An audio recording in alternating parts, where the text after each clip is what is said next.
Hi, I'm Jake, 32, and last month my life blew up when my wife threw a wine glass at the wall during Thanksgiving dinner, and that wasn't even the worst part.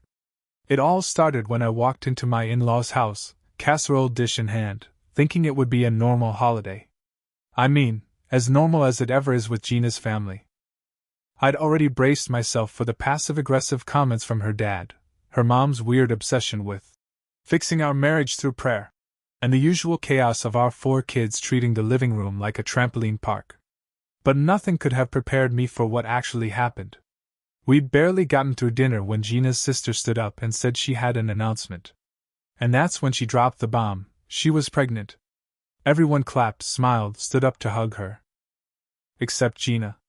Gina sat frozen, staring at her sister like she'd been stabbed in the chest.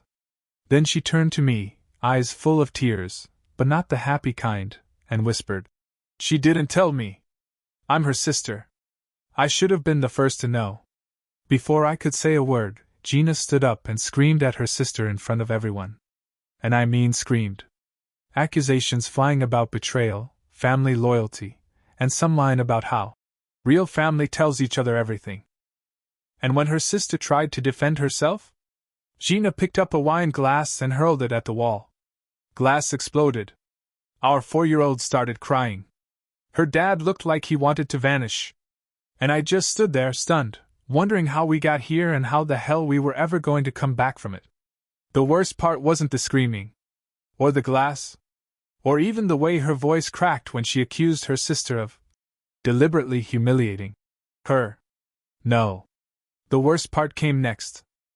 Her sister, still standing there, hands resting protectively over her, not even showing belly, said in the calmest voice possible, "If we're sharing everything like real family, then maybe everyone should know you've been texting Ryan for the past 6 months." I blinked. Ryan. Ryan. As in Gina's ex-boyfriend Ryan. The guy she dated before me. The guy she once called the one that got away after 2 margaritas at her cousin's wedding 5 years ago. The whole room fell silent. Gina's face went pale. Her hand shot out like she could somehow pull the words back into the air. "It's not what you think," she croaked, but it didn't matter. I felt the floor drop out from under me. Ryan. The room blurred around the edges, like someone had turned the focus knob on my reality. I couldn't breathe. Couldn't think. Couldn't look at her. I grabbed my coat without a word and walked out the front door into the cold November night. Behind me, I heard her yell my name. Begging. Desperate. The sound of my name coming out of her mouth like that. It broke something in me. I didn't turn around. I got in the car and drove. And I didn't go home. Not that night. Not for a while. I spent that first night at my brother Justin's place, lying on his ancient pull-out couch with a blanket that smelled like dog and despair, staring at the ceiling like it owed me answers. Justin didn't ask questions. He just handed me a beer and sat down with the TV on mute, letting me sit in the silence until I said, "She's been texting Ryan." He blinked. "As in Gina's ex?" I nodded. He didn't say, "What the hell?" but it was written all over his face. The next few days were a blur. I didn't go to work. Didn't go home. Didn't answer her calls. I couldn't, not until I could figure out whether I was ready to hear what she had to say, or whether I'd walk out for good. She blew up my phone. At first it was messages like, "Please call me," and "You don't understand." Then came the novels. Paragraphs on paragraphs about how it was emotional, not physical, and I just felt so invisible. And, "You work all the time, I just needed someone to talk to." I read every single word, and every word made me feel more like a sucker. And then came the real kicker. I checked the phone bill. Not 6 months. 9. 9 months of daily messages to her ex-calls. Even emails. She'd met up with him twice. One time in September. Another time, get this, in early November. 2 weeks before Thanksgiving. Probably while I was at home assembling a bunk bed for our youngest, thinking I was being a good dad. I felt like the last idiot on earth. I didn't reply. I needed to see her face to face. So, 3 days after Thanksgiving, I showed up at the house while she was gone with the kids, packed a bag, and left her a note. We need to talk. No lies. No excuses. Later that night, we met in the living room. Just us. No screaming, no family, no flying glass. And that's when I asked her, point blank, "Did you love him?" She stared at the carpet and whispered, "I don't know." And right there, I felt everything inside me snap. After she said "I don't know," it was like my body left the room and left my mouth behind to finish the job. I stood up, walked to the window, stared out at our sad, frostbitten lawn, and said, "Then I can't stay here." She didn't cry this time. Not like Thanksgiving. No theatrics. Just this quiet, empty look on her face, like someone who finally realized their words couldn't fix it this time. She asked, "Is there anyone else?" I turned around. "No." "Is there for you?" "No," she said. "Just Ryan." That just nearly killed me. I moved in with Justin full-time that week. I only went back to the house when Gina took the kids to her mom's. I couldn't see the baby bottles on the counter or the crayon drawings taped to the fridge without feeling like I was drowning in my own life. And then came the texts. Not from her, from her sister. Turns out, the Thanksgiving meltdown was only the tip of the dysfunctional iceberg. Her sister, the one who'd made the pregnancy announcement, started texting me too. Not in a weird way, not flirty, but like, concerned. Apologetic. She told me she hadn't meant for it to come out like that, she just snapped when Gina turned the whole room against her. She told me she saw the texts with Ryan weeks before but didn't know what to do with it. And honestly, I didn't blame her. Gina was a hurricane. Anyone trying to reason with her usually ended up in the wreckage. By the time the next family meeting rolled around, because of course the parents decided we all needed to talk like adults, I was exhausted. I hadn't slept properly in days. I missed my kids like hell. I missed my life. So I showed up. Alone. And I told the whole truth. I told her parents, her siblings, everyone sitting in that living room in uncomfortable silence, that Gina had been emotionally cheating for 9 months. That she'd met up with him. That she'd lied every single day while I was putting dinner on the table and helping our daughter with math homework. And for once, Gina didn't interrupt. She sat there with her hands clenched in her lap, looking smaller than I'd ever seen her. No yelling. No deflecting. No dramatic storm out. When her dad finally said, "What do you want to do now?" I answered without thinking. "I want space. And I want therapy. And if she wants to fix this, it's going to take more than tears and casseroles." Therapy started like most hostage negotiations do: stiff chairs, long silences, and a therapist named Aaron who wore socks with little cats on them. Gina came in clutching a water bottle like it was a holy relic and sat on the far edge of the couch like she was worried I'd throw it at her. Which was ironic, since she was the one who'd launched glassware in front of her entire family not 2 weeks earlier. Aaron opened with, "Why don't we talk about what brought you here today?" I laughed. Not a ha-ha laugh.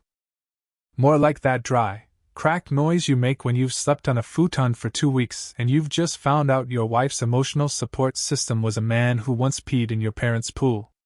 Gina didn't even flinch. She looked at me, eyes raw, and said, "Because I screwed up. I broke our marriage." It was the first time I'd heard her say that out loud.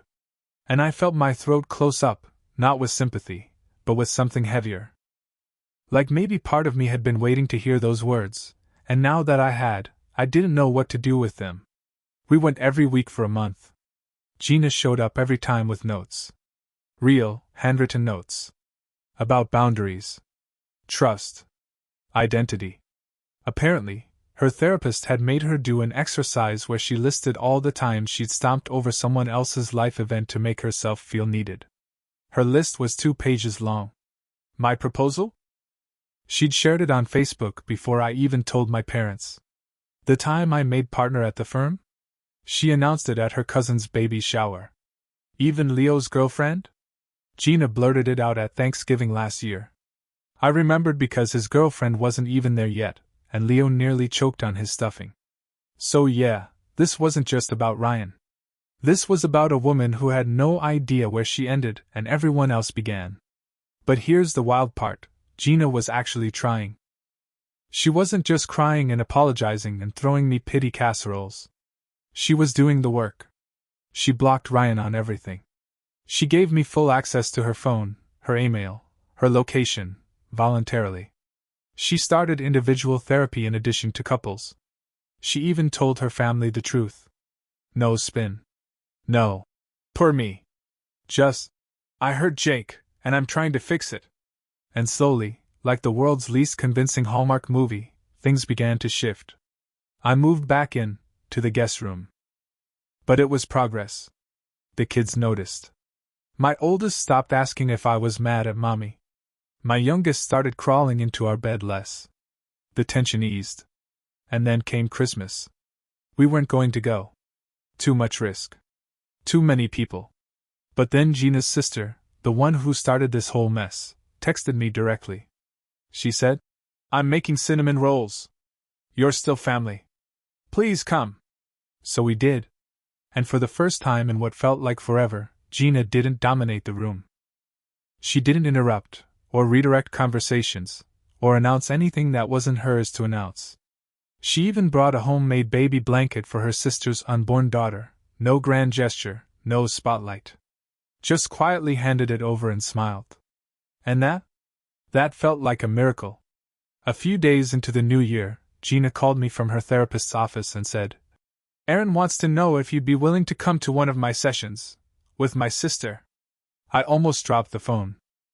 "I thought this wasn't a crossover episode," I said, only half joking.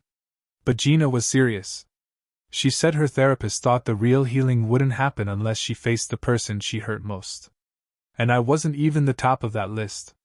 Her sister had been through the ringer: miscarriage, the stress of a high-risk pregnancy, years of Gina stealing her thunder like she was trying to personally colonize everyone else's milestones. So I said yes. And let me tell you, watching two sisters sit across from each other in a therapy office trying not to go full Real Housewives was more intense than any courtroom drama I'd ever seen. Gina started with a whisper. "I'm sorry I ruined your pregnancy announcement." Her sister folded her arms. "You didn't ruin it. You burned it to the ground and salted the earth." I was about to step in when Aaron held up a finger like let them cook. So they cooked. Loudly. Emotionally. Honestly. Gina admitted she'd always felt like she was fading in her own life. Like being the person who shared the news, gave her value. Like she was only visible when she was standing in someone else's spotlight. Her sister didn't hold back. She talked about the years of feeling unsafe telling Gina anything. The way Gina turned every happy moment into a public service announcement. She said the reason she kept her pregnancy secret was because she needed one thing, just one, to be hers. They both cried. And it wasn't performative. It was raw. Gina's sister said she still didn't know if she could ever fully trust her again. Gina nodded and said she didn't expect her to. That all she could do now was show up, consistently, and earn her way back. After the session, we all went to a diner down the street. Gina didn't monopolize the conversation. She asked questions. Listened. Let her sister talk without interrupting once. It was the quietest lunch I'd ever seen her eat. And the most sincere. That night, after the kids went to bed, I found Gina sitting on the floor in the living room with a notebook and a half-empty mug of tea. She'd made a list, another one. This time titled, "Ways I Can Support Without Taking Over." Number 1, she said. "Don't post anything that isn't mine." I raised an eyebrow. "That includes your opinions?" She smiled. "Let's not get ahead of ourselves." Progress. By the time spring rolled around, the Gina I used to know, the one who had to be the center of every group chat, family dinner, and baby shower, was starting to look like a ghost of her former self. And I mean that in a good way. She was still Gina, just quieter. Softer. Like someone who finally figured out she didn't have to set herself on fire to keep everyone warm. She joined a book club. Took an art class. She even started waking up early to run, not because she needed to prove anything to anyone, but because it helped her stay sane. And the biggest change? She stopped weaponizing. Help. No more surprise drop-ins. No more unsolicited parenting advice. No more accidentally spilling other people's secrets in the name of excitement. She'd text before showing up. She'd ask how she could support, not just assume. And when our youngest had a tantrum in the grocery store, she didn't launch into a monologue about how her kids never did that. She just handed me a granola bar and said, "I've got the other 3. You handle this one." It was weird. And incredible. And deeply unsettling in the best way. Then came the big one. Her sister went into labor. It was a Tuesday night. Rainy. Gina was folding laundry when her phone buzzed. Water broke, contractions close together, heading to the hospital. I froze. I expected Gina to start spiraling. To grab her keys and announce she had to be there. To make it somehow about her again. But she didn't. She looked at me and said, "Should I text her and ask if she wants me to come, or would that stress her out?" I just stared at her. Because that tiny sentence, was more maturity than I'd seen in our entire marriage up to that point. I told her to text. So she did. The response came 20 minutes later. "Thanks, but we're keeping it small. I'll let you know when she's here." Gina smiled. That's what I would have done, too. And she didn't push. Didn't pout. Didn't passive-aggressively post a Facebook status about being left out again. Instead, she made a lasagna. For them. Froze it, labeled it, and dropped it off at their porch the next day without ringing the doorbell. 2 days later, we were invited to come meet the baby. When we got to the hospital room, her sister handed her the tiny, pink-cheeked newborn without hesitation. Gina held that baby like she'd just been handed the Hope Diamond. She didn't say anything for the longest time. And then, finally, with tears in her eyes, she whispered, "She's perfect." Her sister smiled. "She is." Then Gina looked at me, and for the first time in months, I didn't see the woman who shattered a wine glass on Thanksgiving. I saw the woman I married. And something in me cracked open. We were home from the hospital visit by noon, but something about that day felt bigger than it was. Not because of the baby, we'd had 3 ourselves and survived the sleep-deprived war zones that followed, but because of how Gina held that child. Gently. Quietly. Without announcing it to the world or trying to pose for the perfect Instagram story. She wasn't performing motherhood, or sisterhood, or redemption. She was just being. And it was the most honest version of her I'd seen in years.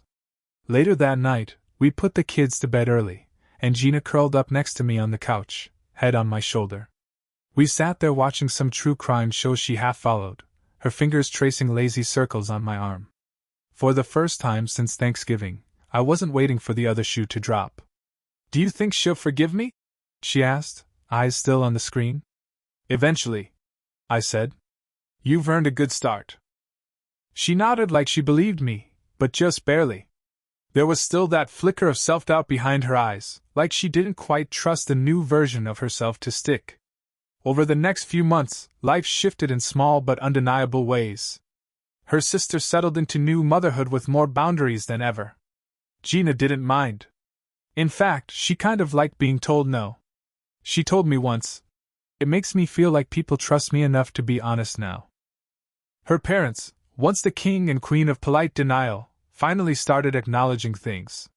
Her dad actually pulled me aside at a barbecue and said, "I didn't like how things played out last year. But I'm glad you didn't walk away." Then he gave me a half hug, patted my back, and walked away like he hadn't just emotionally sideswiped me. Leo, our brother-in-law MVP, invited us over for weekly dinners where he cooked elaborate meals and we all pretended not to notice how expensive the wine was. Amy and her dog, yes, she did get the dog, came too, and somehow we became a functioning little circle of people who used to mostly talk through passive-aggressive group texts. Gina's progress wasn't linear. There were slip-ups. One time she posted a vague status about being left out again, after not getting a reply to a group chat. Her sister called her out immediately. Gina deleted it, called her sister to apologize, and then didn't post anything for a week. "No. I'm taking a break from social media." Declaration. Just silence. It was jarring. In a good way. Therapy continued. So did the book club, and the Saturday morning art classes that left the living room filled with half-finished watercolors and oil pastels smudged onto the couch cushions. She started painting again, something she hadn't done since college. One afternoon I came home and found her standing barefoot in the backyard, easel set up under the patio umbrella, painting the neighbor's hydrangeas like her life depended on it. She looked up at me and said, "I forgot what it felt like to make something that wasn't about anyone else." I kissed her forehead and told her it looked beautiful. It didn't, honestly. The hydrangeas looked like angry grapes. But it didn't matter. Because for the first time in a long, long time, she was trying to be someone, not impress someone. And I realized, so was I. I had gotten so used to holding the family together, putting out fires, fixing things quietly so no one would notice we were all 2 steps from imploding, that I'd forgotten what it was like to just be Jake. Not husband of the year. Not fixer-in-chief. Just me. Gina saw it too. One evening after dinner, when the kids were doing homework and we were folding laundry in our bedroom, she said, "You always picked up the pieces when I broke things.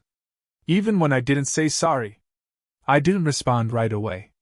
Then I said, "Yeah, well, I didn't want our kids to grow up in pieces." She nodded.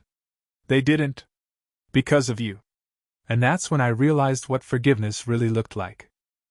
It wasn't forgetting the broken wine glass or pretending the affair didn't cut me to the bone. It wasn't acting like everything was fine because it had to be. It was her finally seeing what it cost me to love her through the storm. And it was me finally choosing to believe she wasn't the storm anymore. By the time summer arrived, our home didn't feel like a war zone. It felt like a truce had settled. A calm. Not perfect. Never perfect, but real. The kids were happy. They laughed more. Fought less. Even our teenager started voluntarily doing dishes. Okay, maybe once. But it still counts.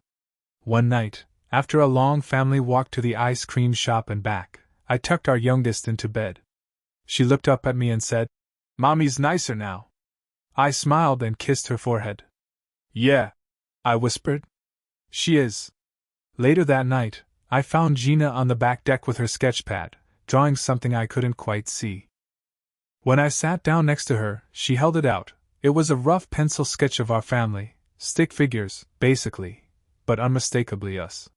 Me, her, the kids. Even the dog, who we didn't technically own but who had started showing up daily for scraps. She had titled it, "Still Standing." "Cheesy," I said. "I know," she grinned. "But true." And it was. Because here's the thing nobody tells you about rebuilding trust: it's boring. It's not fireworks or grand gestures or dramatic tears in the rain. It's freezer meals. Boundary check-ins. Apologies that come without qualifiers. Holding babies gently.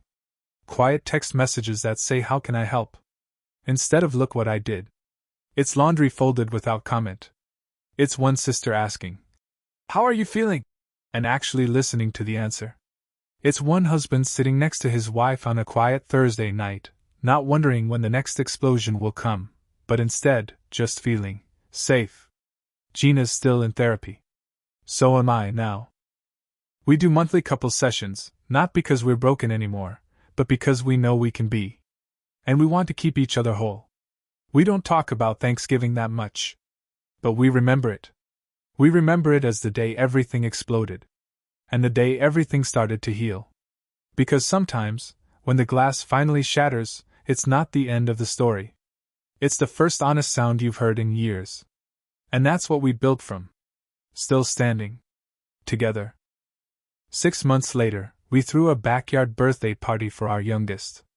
Just a few friends, folding chairs, and one of those chaotic bounce houses that looks like a lawsuit waiting to happen. Gina made cupcakes, from scratch. Her sister came early to help set up, baby on her hip. At one point, I looked over and saw them laughing together at the snack table, their foreheads almost touching, like nothing had ever broken between them. Later, as the sun went down and the kids ran barefoot through the grass, Gina slipped her hand into mine and whispered, "This is the happiest I've been in years." And for the first time, I didn't flinch. I believed her. Because this wasn't perfect. This was earned. And that made it better than anything we had before.